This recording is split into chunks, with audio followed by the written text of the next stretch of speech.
नमस्कार दोस्तों, राधे राधे। कैसे हैं आप सभी। एक बार फिर आप सबका स्वागत है मेरे यूट्यूब चैनल जीवन के रंग में। और आज हम आध्यात्मिक कथाओं का श्रवण करते हुए एक ऐसी कथा के विषय में श्रवण करेंगे जिसके सुनने मात्र से व्यक्ति को सुख, संपत्ति, धन धान्य, समृद्धि, संतान व अखंड सौभाग्य की प्राप्ति होती है। ऐसी ही एक कथा है अमावस्या और पूर्णिमा, दो बहनों की। कहते हैं कि इस कथा को जो भी व्यक्ति, जो भी भक्त पूरे मनोयोग से, भक्ति भाव से सुनता है, उसके सभी पाप नष्ट हो जाते हैं तथा उसे सभी प्रकार के सुख, धन धान्य इत्यादि की प्राप्ति होती है। अतः सभी भक्तजनों को यह कथा अवश्य ही सुननी चाहिए। पूर्णिमा और अमावस्या का व्रत रखने वाले सभी भक्तजनों को यह कथा पूर्णिमा और अमावस्या पर तो अवश्य ही सुननी चाहिए। इसके अतिरिक्त जो भी भाई बहन यह व्रत नहीं करते हैं, उन्हें भी अपने जीवन काल में पूर्णिमा व अमावस्या के दिन इस कथा का श्रवण अवश्य ही करना चाहिए। इस कथा का श्रवण करने से व्यक्ति को न केवल भक्ति प्राप्त होती है, अपितु उसे सभी सुख, संपत्ति इत्यादि भी मिलती हैं। तो आइए आरंभ करते हैं अमावस्या और पूर्णिमा, दो बहनों की कथा का। एक राज्य में एक राजा और एक रानी रहते थे, जिनकी 4 संतानें थीं, 2 लड़के और 2 लड़की। एक लड़की का नाम पूर्णिमा तथा दूसरी लड़की का नाम अमावस्या था। पूर्णिमा घर के कामों में निपुण थी और घर का सारा काम करती थी और भगवान की पूजा अर्चना भी किया करती थी। इसके अतिरिक्त वह गौ माता की सेवा भी किया करती थी। और उधर उसकी दूसरी बहन अमावस्या ना ही घर का कोई काम करती और ना ही भगवान की पूजा अर्चना करती और ना ही गौ माता की सेवा करती थी। जहाँ पूर्णिमा सर्वगुण संपन्न थी, वहीं अमावस्या सभी प्रकार के कार्यों से जी चुराने वाली थी। फिर भी राजा और रानी पूर्णिमा की अपेक्षा अमावस्या को ही अधिक प्यार किया करते थे और वह पूर्णिमा तथा अमावस्या के साथ प्रायः भेदभाव का व्यवहार करते थे। राजा के चारों पुत्र और पुत्री धीरे धीरे बड़े हो रहे थे। जब वे बड़े हो गए तब राजा ने अपने दोनों पुत्रों का विवाह योग्य कन्याओं के साथ करा दिया। इसके पश्चात एक दिन रानी ने राजा से कहा कि अब दोनों पुत्री भी विवाह योग्य हो गई हैं, तो क्यों ना हम इन दोनों का भी विवाह करा दें। लेकिन पुत्री अमावस्या का विवाह अवश्य ही किसी बड़े खानदान में कराना, क्योंकि वह कोई कार्य नहीं जानती है। अतः उसका विवाह ऐसे परिवार में करना जहाँ उसको नौकर चाकर इत्यादि सभी मिले। वहीं पूर्णिमा का विवाह आप कहीं भी कर दें, किसी गरीब परिवार में भी कर सकते हैं, क्योंकि पूर्णिमा को तो केवल भगवान की पूजा पाठ करना ही पसंद है और गाय की सेवा करना पसंद है। यह कहकर रानी ने राजा को दोनों पुत्रियों का रिश्ता तय करने के लिए भेज दिया। राजा ने अपने पड़ोसी राज्य में जाकर वहां के राजा के पुत्र से अमावस्या का रिश्ता तय कर दिया और वहीं पास के गांव में जाकर एक गरीब परिवार के लड़के से अपनी पुत्री पूर्णिमा का रिश्ता भी तय कर दिया। यह सारी बात जाकर राजा ने अपनी रानी से बताई तो रानी यह सोचने लगी कि अब देखते हैं भगवान इसकी मदद कैसे करते हैं। यह बहुत ही पूजा पाठ करती है और भगवान में मगन रहती है, सारा दिन केवल भक्ति भाव में लगी रहती है। अब जब यह गरीब घर में जाएगी तब देखूंगी भगवान कैसे इसका उद्धार करेंगे। पूर्णिमा का भाई और उसकी भाभी पूर्णिमा से बहुत प्रेम करते थे, क्योंकि पूर्णिमा उनके घर के कामों में उनका साथ देती, उनका हाथ बटाती। वहीं दूसरी ओर उसकी बहन अमावस्या उन पर अपना रोब जमाती और घर का कोई कार्य भी नहीं करती। कुछ समय बीत जाने के बाद दोनों पुत्रियों का विवाह हो गया। राजा और रानी की विवाह के बाद अपनी दोनों पुत्रियों को विदाई देने का समय आ गया। विदाई देते समय राजा और रानी पुत्री अमावस्या को बहुत सारा धन दौलत इत्यादि देकर विदा करते हैं, किंतु पूर्णिमा को वो कुछ भी नहीं देते, खाली हाथ ही अपने घर से विदा कर देते हैं। यह देखकर पूर्णिमा को बहुत दुख होता है, परंतु वह कुछ नहीं कहती। इस प्रकार दोनों बहनें अपनी अपनी ससुराल चली जाती हैं। कुछ दिन और बीत जाते हैं और एक दिन अमावस्या अपने घर पर शिवजी की कथा रखती है, जिसमें वह सभी गांव वालों को निमंत्रण देती है और अपनी बहन पूर्णिमा को नहीं बुलाती। जब गांव की सभी औरतें अमावस्या के घर जा रही होती हैं, तब यह सब पूर्णिमा भी अपने घर के दरवाजे के बाहर बैठकर देख रही होती है। तब वहाँ से गुजर रही औरतें पूर्णिमा से कहती हैं कि अरे तुम्हारी बहन ने यहाँ शिवजी की कथा रखी है, क्या तुम नहीं चलोगी? पूर्णिमा कहती है कि मेरे पास निमंत्रण नहीं आया है, अतः मैं नहीं जा सकती। सभी गांव की औरतों ने पूर्णिमा से कहा, अरे बुलाया नहीं तो क्या हुआ, यह तो भगवान शिवजी की कथा है, भगवान की कथा में तो बिन बुलाए भी चले जाना चाहिए। और उन लोगों के इस प्रकार कहने पर पूर्णिमा तैयार हो जाती है। तब वे औरतें कहती हैं कि तुम हमारे साथ चलो। गांव की सभी औरतों की बात मानकर पूर्णिमा भी उनके साथ भगवान शिवजी की कथा सुनने के लिए अमावस्या के घर चली जाती है। जब अमावस्या की नज़र पूर्णिमा पर पड़ती है, तब वह घमंड में भरकर उससे कहती है कि तुम यहाँ कैसे चली आई, मैंने तो तुम्हें बुलाया ही नहीं था। खैर चलो कोई बात नहीं, अब आ ही गई हो तो चुपचाप बैठी रहना। और यह कहते हुए अमावस्या पूर्णिमा की गरीबी का मजाक उड़ाती है। पूर्णिमा की आंखों में आंसू आ जाते हैं। रोते रोते मन ही मन पूर्णिमा भगवान शिवजी से विनती करने लगती है, हे भगवान, क्या पूजा पाठ करना गलत है? क्या गौ माता की सेवा करना गलत है? आखिर मेरी गलती क्या है? आप मुझ पर अपनी कृपा दृष्टि कब बनाएंगे? पूर्णिमा भगवान शिवजी से बार बार यही कहती रहती है। इतने में ही शिव कथा पूर्ण हो जाती है और अमावस्या भगवान का प्रसाद बांटने लगती है। वह सभी लोगों को प्रसाद देती है, किंतु जानबूझकर पूर्णिमा को नीचा दिखाने के लिए वह पूर्णिमा को प्रसाद नहीं देती। इससे पूर्णिमा को बहुत दुख होता है और वह बिना प्रसाद के ही अपने घर लौट आती है। रास्ते में वह वहाँ सोचते हुए चलती है कि जब बच्चे उससे कथा का प्रसाद मांगेंगे तो वह उन्हें क्या जवाब देगी। तब उसने सोचा कि वह अपने मायके अपने भाई और भौजाई के यहाँ जाएगी और वहाँ जाकर बच्चों के लिए कुछ ले आएगी, जिससे बच्चे खुश हो जाएंगे। ऐसा सोचते हुए वह अपने घर वापस लौट आई और घर वापस लौट कर आने के बाद वह अपने पति और बच्चों से कहती है कि वह अपने मायके जा रही है। पति कहते हैं कि ठीक है, कुछ समय के तुम अपने मायके बिताकर आ सकती हो। अपने पति से इस प्रकार आज्ञा लेकर वह अपने मायके के लिए रवाना हो जाती है। चलते चलते रास्ते में एक चबूतरा आया, जिस पर तुलसी का पौधा लगा था। उस चबूतरे पर एक बूढ़ी अम्मा बैठी हुई थी। वह और कोई नहीं अपितु साक्षात तुलसी माँ थी।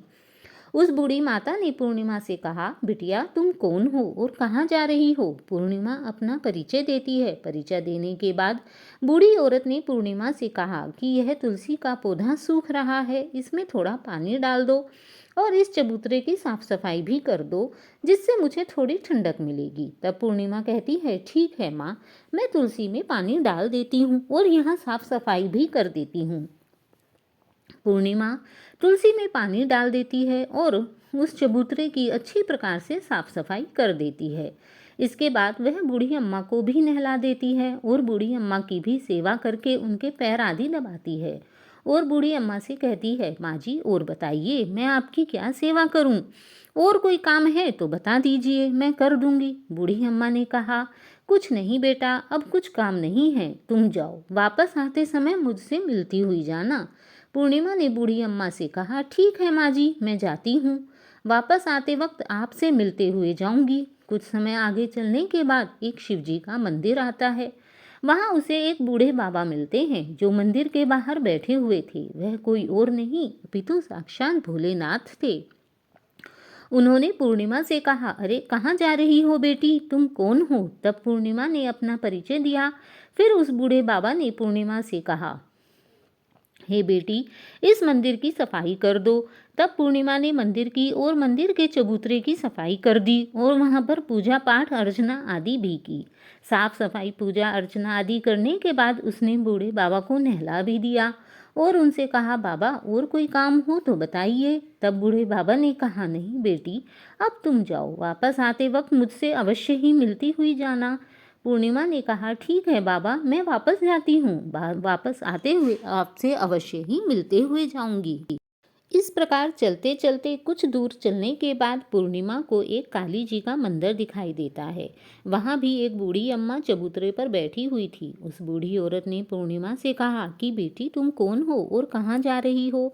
तब पूर्णिमा ने उस बूढ़ी औरत को भी अपना परिचय दिया। बूढ़ी औरत ने पूर्णिमा से कहा, यहाँ पर सभी पूजा पाठ करने के लिए आते हैं, किंतु मंदिर की साफ सफाई कोई नहीं करता। इसलिए तुम मेरे मंदिर की और चबूतरे की साफ सफाई कर दो। पूर्णिमा ने कहा, ठीक है माता जी। और पूर्णिमा मंदिर की और चबूतरे की साफ सफाई कर देती है और पूजा पाठ भी करती है और माता जी का श्रृंगार भी कर देती है और उस बूढ़ी अम्मा को भी नहला देती है और बूढ़ी अम्मा के पैर दबाती है और कहती है, हे माता जी, सभी काम हो गया है। माँ जी, कोई और काम हो तो बताइए। बूढ़ी अम्मा कहती है, नहीं बेटा, अब तुम जाओ, लेकिन वापस आते वक्त मुझसे मिलते हुए जाना। पूर्णिमा कहती है, ठीक है, और वह आगे चली जाती है। आगे चलते चलते एक नदी आती है। वहाँ पर एक बूढ़ी अम्मा बैठी रहती हैं और वह कहती हैं, बेटी, तुम कौन हो और कहाँ से आई हो तथा कहाँ जा रही हो। उसे भी पूर्णिमा अपना परिचय देती है। बूढ़ी औरत पूर्णिमा से कहती है कि नदी पर स्नान करने तो यहाँ सब आ जाते हैं, लेकिन यहाँ की साफ सफाई कोई नहीं करता, इसलिए तुम इस किनारे पर साफ सफाई कर दो। पूर्णिमा कहती है, ठीक है माँ जी, और वह वहाँ की साफ सफाई कर देती है और उस बूढ़ी अम्मा के पैर भी दबाती है और कहती है, माँ जी, कोई और काम हो तो बताइए। बूढ़ी औरत कहती है, नहीं बेटी, और कुछ काम नहीं है, किंतु वापस आते समय मुझसे मिलकर जाना। और वह वहाँ से नाव में बैठकर नदी के दूसरे किनारे पहुँच जाती है और वहाँ अपने मायके के घर पहुँचती है। वहाँ पर पूर्णिमा को देखकर उसके भाई और भाभी बहुत खुश होते हैं। वे पूर्णिमा की बहुत खातिरदारी करते हैं और उससे बहुत सारी बातें करते हैं और कहते हैं, अरे दीदी, बच्चों को भी साथ में लेकर आती तो बहुत अच्छा होता। अब कुछ समय के बाद पूर्णिमा वापस अपने ससुराल जाने के लिए कहती है, तो उसकी भाभी ने उसके लिए एक साड़ी दी और थैलों में बच्चों के कपड़े, खाने पीने की बहुत सी चीज़ें रख दी और कहती हैं कि जीजी, तुम बहुत दिनों के बाद आती हो। तो पूर्णिमा की भाभी ने यह थैला पूर्णिमा को दे दिया और कहा कि जाओ, किंतु अब जल्दी आना तथा बच्चों को भी लेकर आना। इसके बाद वह थैला लेकर पूर्णिमा वहाँ से अपने ससुराल के लिए वापस चल देती है और उसी नदी के किनारे पहुंचती है और नाव में बैठकर दूसरे किनारे पर उतर जाती है। वहां पर उतरने के बाद वहां पर उसे वही बूढ़ी अम्मा मिलती हैं जो साक्षात गंगा मैया थी। उस बूढ़ी अम्मा ने पूर्णिमा को एक थैला और दिया और कहा कि इसे तुम अपने घर जाकर ही खोलना। तब पूर्णिमा के पास पहले ही 2 थैले हो जाते हैं। उन्हें लेकर पूर्णिमा वहां से रवाना होती है और आगे कुछ दूर चलने पर काली माता का मंदिर आता है। वहाँ पर काली माँ बूढ़ी माँ के रूप में विराजमान थी। उसने कहा, आ गई बेटी पूर्णिमा। पूर्णिमा ने कहा, हाँ माँ जी, मैं आ गई। तो काली माँ उसे एक थैला देती हैं और कहती हैं, यह थैला अब अपने घर जाकर खोलना। अब पूर्णिमा के पास 3 थैले हो गए। तीनों थैले लेकर पूर्णिमा आगे बढ़ती है। कुछ दूर आगे जाने पर उसे शिव जी का वह मंदिर आता है जहाँ उसे बूढ़े बाबा के रूप में शिवजी स्वयं विराजमान मिले थे। बूढ़े बाबा ने कहा, पूर्णिमा, तुम वापस आ गई। पूर्णिमा ने कहा, हाँ बाबा, मैं वापस आ गई। बूढ़े बाबा ने भी पूर्णिमा को एक थैला दिया और कहा कि यह थैला तुम घर ले जाकर ही खोलना। पूर्णिमा ने कहा, ठीक है बाबा जी। अब पूर्णिमा के पास 4 थैले हो गए और पूर्णिमा 4 थैले कैसे ले जाती। अतः उसने अपनी एक पुरानी साड़ी निकाली और सभी थैलों का एक गट्ठर बना लिया और उन्हें सिर पर रखकर वहाँ से जाने लगी। कुछ दूर जाने के बाद उसे तुलसी माँ मिली। तब वह उससे बोली, पूर्णिमा, आ गई बेटी, मैं कब से तुम्हारा इंतजार कर रही थी। तब पूर्णिमा कहती है, हाँ माँ जी, मैं आ गई, कोई काम हो तो बताओ। इस पर तुलसी माँ कहती हैं, नहीं बेटा, मुझे कोई काम नहीं है, मुझे तो यह थैला तुम्हें देना था। और ऐसा कहकर पूर्णिमा को एक थैला दे देती हैं और पूर्णिमा से कहती हैं, बेटा, यह थैला तुम अपने घर ले जाकर ही खोलना। पूर्णिमा कहती है, ठीक है माँ जी। अब पूर्णिमा के पास 5 थैले हो गए। पूर्णिमा वहाँ से सभी थैलों को लेकर अपने घर पहुँचती है। पूर्णिमा के बच्चे पूर्णिमा को देखकर बहुत खुश हो जाते हैं तथा उससे, माँ तुम क्या चीज़ लाई, ऐसा कहने लगते हैं। पूर्णिमा उसे वो सभी थैले दिखाती है। सबसे पहले वह अपने मायके का थैला खोलकर देखने लगती है जिसमें बच्चों के लिए अच्छे अच्छे कपड़े और खाने पीने की चीज़ें थी और उसमें कुछ गहने भी थे। पूर्णिमा ने कपड़े अपने बच्चों को दे दिए, खाने पीने की चीज़ें बच्चों को दे दी। यह सब पाकर बच्चे बहुत खुश होते हैं। अब पूर्णिमा ने दूसरा थैला खोला जो उसे गंगा मैया ने दिया था। इस थैले में ढेर सारे हीरे जवाहरात भरे हुए थे। अब पूर्णिमा तीसरा थैला खोलती है जो उसे काली माँ ने दिया था। इस थैले में बहुत सारा सोना और श्रृंगार का सामान धरा हुआ था। फिर पूर्णिमा चौथा थैला खोलती है जो भगवान शिवजी ने दिया था। इस थैले में बहुत सारा धन दौलत खाने पीने का सामान भरा हुआ था और बहुत सारी खुशियाँ भी भरी हुई थीं। फिर पूर्णिमा पांचवा थैला खोलती है जो उसे तुलसी माँ ने दिया था। इस थैले में दाल चावल 56 प्रकार के भोजन की सामग्रियाँ और अखंड सौभाग्य रखा हुआ था। अब पूर्णिमा के घर में किसी भी चीज की कमी नहीं थी। उसका घर धन धान्य से भरा हुआ था। अब पूर्णिमा और उसका संपूर्ण परिवार सुख से जीवन व्यतीत करने लगा। जब पूर्णिमा के मन में विचार आया कि अब तो मेरे पास सब कुछ है, तो क्यों ना मैं भी शिव जी की कथा कराऊं, तथा वह शिव जी की कथा का कार्यक्रम रखती है। पूर्णिमा ने गांव के सभी लोगों को निमंत्रण दिया और घर घर जाकर सभी लोगों को बुलाया। पूर्णिमा अपनी बहन अमावस्या के घर भी गई और अमावस्या को भी शिवजी की कथा में आने के लिए उसने अपने घर पर बुलाया। जब अमावस्या पूर्णिमा के घर शिवजी की कथा में आई तो उसने देखा कि पूर्णिमा के घर तो किसी भी चीज की कोई कमी नहीं है। इतनी सारी धन दौलत तो मेरे पास भी नहीं है। यह सब देखकर अमावस्या आश्चर्यचकित हो गई। उसने पूर्णिमा से कहा कि तुम तो बहुत गरीब थी, फिर तुम्हारे घर में इतनी धन दौलत कहाँ से आ गई। पूर्णिमा ने कहा, देखो बहन, तुमने शिवजी की कथा में मुझे नहीं बुलाया था, फिर भी मैं चली आई और तुमने मुझे प्रसाद तक नहीं दिया और मेरी गरीबी का मजाक भी उड़ाया। उसके बाद मैं अपने घर आ गई और घर आते हुए मन ही मन सोच रही थी कि अपने मायके जाऊंगी और मैं अपने मायके चली गई तथा मायके जाने के बीच जो भी घटना घटी वह सभी अमावस्या को बता देती है। तब अमावस्या कहती है कि तुम भी मुझे प्रसाद मत दो, मुझे डांट दो, मेरा मजाक बनाओ। तब पूर्णिमा कहती है कि यह तो भगवान का प्रसाद है, मैं तो सबको दूंगी और मैं तुम्हारा मजाक नहीं बनाऊंगी, क्योंकि सभी का सम्मान करना चाहिए। वह पूर्णिमा को प्रसाद दे तथा वह अमावस्या को प्रसाद देती है, किंतु अमावस्या जानबूझकर वह प्रसाद नहीं लेती और सीधे अपने घर चली जाती है। घर जाकर अपने बच्चों से कहती है कि मैं मायके जा रही हूँ और ऐसा कहकर मायके जाने की तैयारी करने लगती है। अपने पति के आने का इंतजार भी नहीं करती और मायके चली जाती है। तब उसे रास्ते में चलते चलते तुलसी माँ मिली, जो चबूतरे पर बूढ़ी माँ का रूप लेकर बैठी हुई थी। बूढ़ी माँ ने अमावस्या से कहा, बेटी तुम कौन हो और कहाँ जा रही हो। अमावस्या ने अपना परिचय दिया। बूढ़ी माँ ने कहा, बेटी यह तुलसी का पौधा सूख रहा है, इसमें थोड़ा सा पानी डाल दो और इस चबूतरे की साफ सफाई कर दो। इस पर अमावस्या ने कहा, अरे बुढ़िया, तुझे दिखाई नहीं देता मैं इतनी महंगी साड़ी पहन कर आई हूँ, तेरी सफाई करूँगी तो यह गंदी हो जाएगी। ऐसा कहकर वह वहाँ से आगे चली जाती है। आगे जाने पर उसे भगवान शिव मिलते हैं, जिसे भी उसने ऐसा ही कहकर आगे बढ़ गई। आगे जाने पर उसे काली माँ मिलती हैं तथा वह भी उससे साफ सफाई करने के लिए कहती हैं, तो वह उन्हें भी यही सारी बातें सुना देती है। तब आगे चलने पर उसे गंगा मैया मिलती हैं और वह भी उससे अपनी नदी की सफाई करने के लिए कहती हैं, तो वह उन्हें भी जलीकटी सुना देती है और आगे चली जाती है।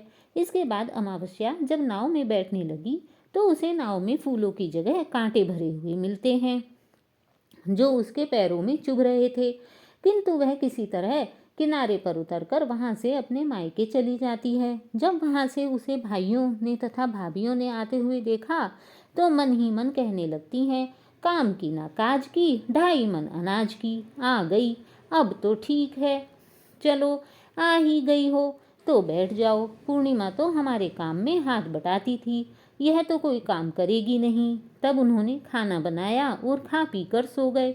अमावस्या जब सुबह उठी तो अपनी भाभीयों से कहा कि मैं अपनी ससुराल जा रही हूँ, तो उन्होंने उसे रोका भी नहीं और कहा, ठीक है चली जाओ। अमावस्या बोली, पूर्णिमा को तो तुमने एक थैला दिया था, क्या मुझे कुछ नहीं दोगे। तब भाई और भाभी ने कहा कि तुम घर जाओ, थैला तुम्हारे घर पहुंच जाएगा। फिर अमावस्या वहां से निकल गई और नदी के किनारे पहुंची। वहां गंगा मैया बूढ़ी औरत का रूप धारण करके बैठी हुई थी। बूढ़ी माँ ने कहा, आ गई बेटी। तो उसने कहा, हाँ मैं आ गई। तब बूढ़ी माँ ने कुछ नहीं कहा तो अमावस्या बोली, पूर्णिमा को तो तुमने एक थैला दिया था, क्या मुझे नहीं दोगी। तब बूढ़ी अम्मा ने कहा, तुम घर जाओ, थैला तुम्हारे घर पहुंच जाएगा।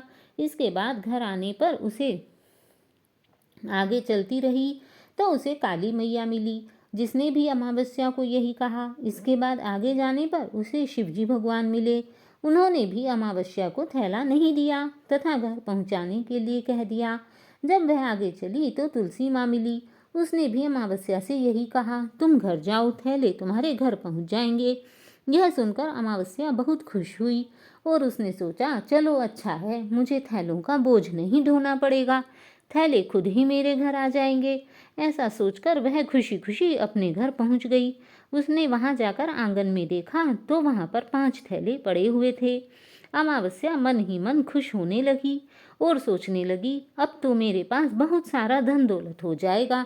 जल्दी जल्दी उसने सभी थैलों को खोला तो देखती है किसी में मिट्टी भरी थी तो किसी में पत्थर, किसी में कंकड़ भरे थे तो किसी में कोयला।